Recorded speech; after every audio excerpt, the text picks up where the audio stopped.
There is a strong chance you have considered leaving your job to work for yourself.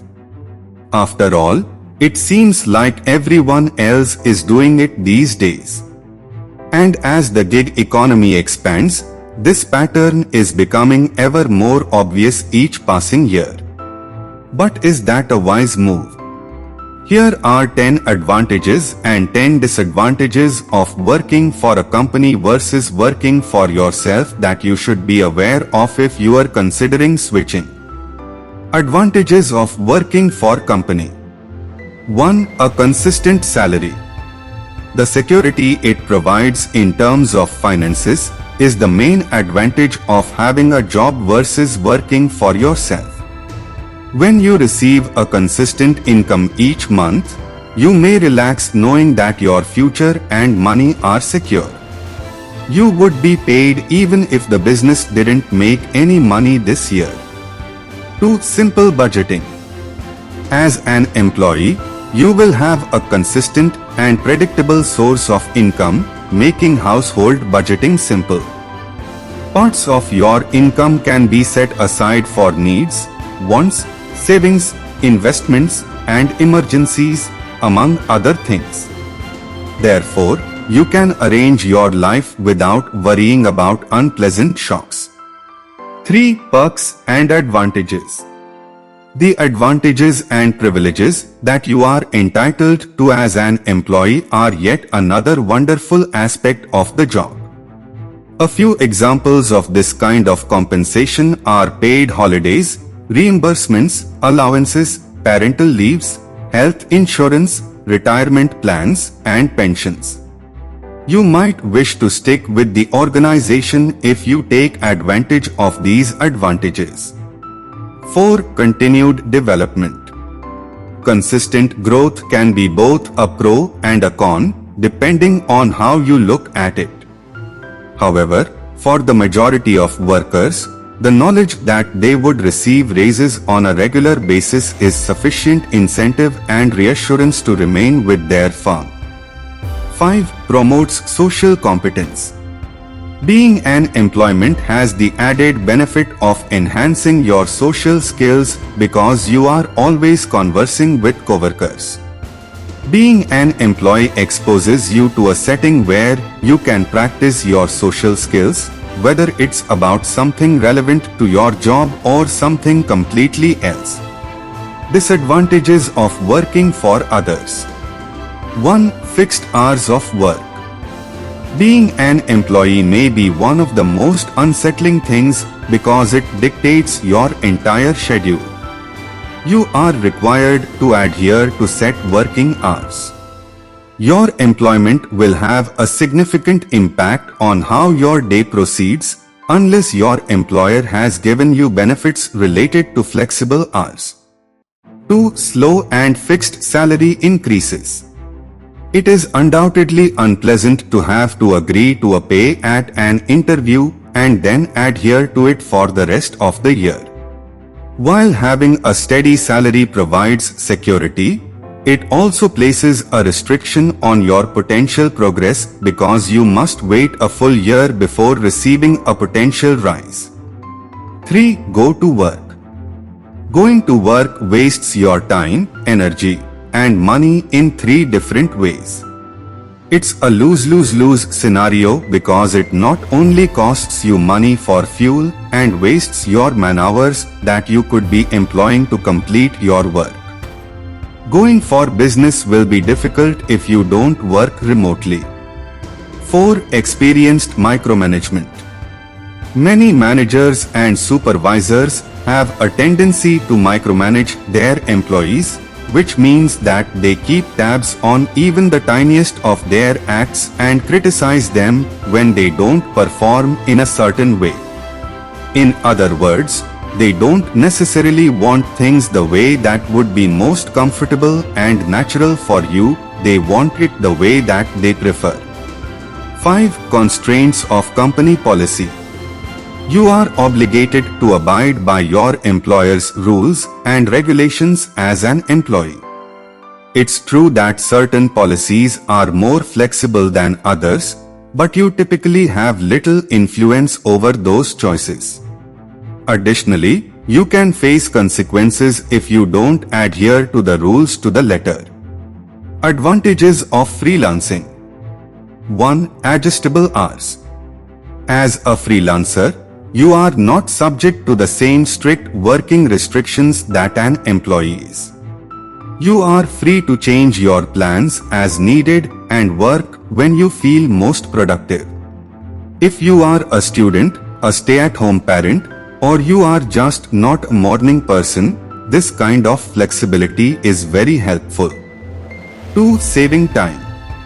You can save many hours each month by not having to travel to and from work.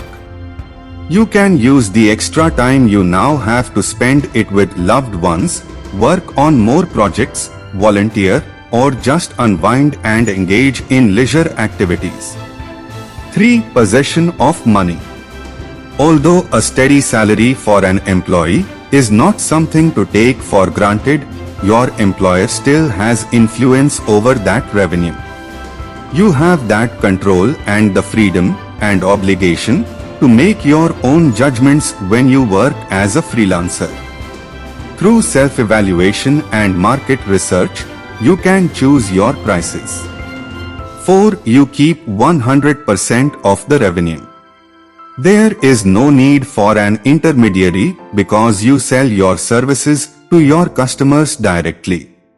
This indicates that the money you get from working is fully yours to keep and isn't divided between you and a boss. Whatever your labor of love brings in, you get it all. 5. You work at your own pace. Being able to set your own rules for work is possibly the most liberating aspect of being a freelancer. You have the authority to draw your own conditions, talk about them with your clients to close a contract, and don't have to go by the rules established by your employer. The disadvantages of freelancing. 1. A precarious financial situation. Because their income is not guaranteed, freelancers do not have the same level of financial security that workers do. You are rewarded for your output, not for your idleness. Budgeting is more difficult because of this unpredictability, which may deter would-be freelancers from taking the risk. 2. Variable workloads. As a worker, you are aware of the duties that are required of you, consequently, your workflow is stable and predictable. Freelancing prevents that from happening. 1 month you might be buried under work, and the next you might be having trouble finding projects. By encouraging your customers to remain devoted, you may lessen this inconsistent behavior. 3. Self-imposed work pressure. The expense of being your own boss is as big as it is. Despite the fact that you don't have a manager instructing you what to do, you could still fill the void. If you keep telling yourself, "I could be working right now," it can be difficult to enjoy your free time. Make a schedule right away to help prevent this. 4. Experiencing isolation. Having no employees around to socialize with can make freelancing lonely after a time. Even if you might enjoy your alone, neglecting your social life can make you feel lonely and anxious. Setting aside time to spend with loved ones or participate in volunteer work is an excellent method to combat this. 5. There are too many duties. Being a freelance writer involves more than just writing.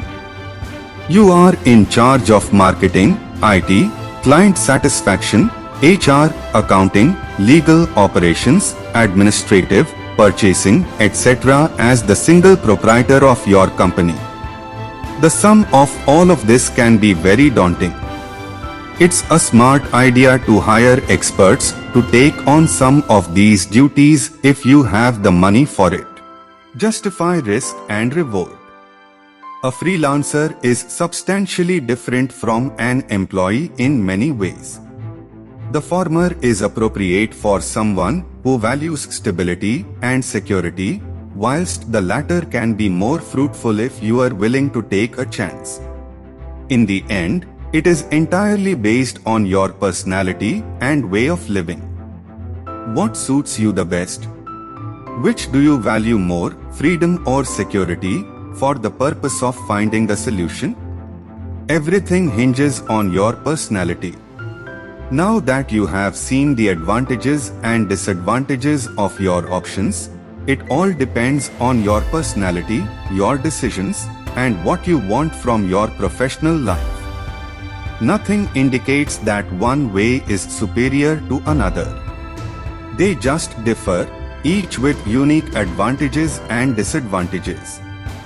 Freelancing is a better option for you if you are highly motivated, want diversity, enjoy being your own boss, want to select the projects you want to work on individually, and find the daily grind of the office frustrating.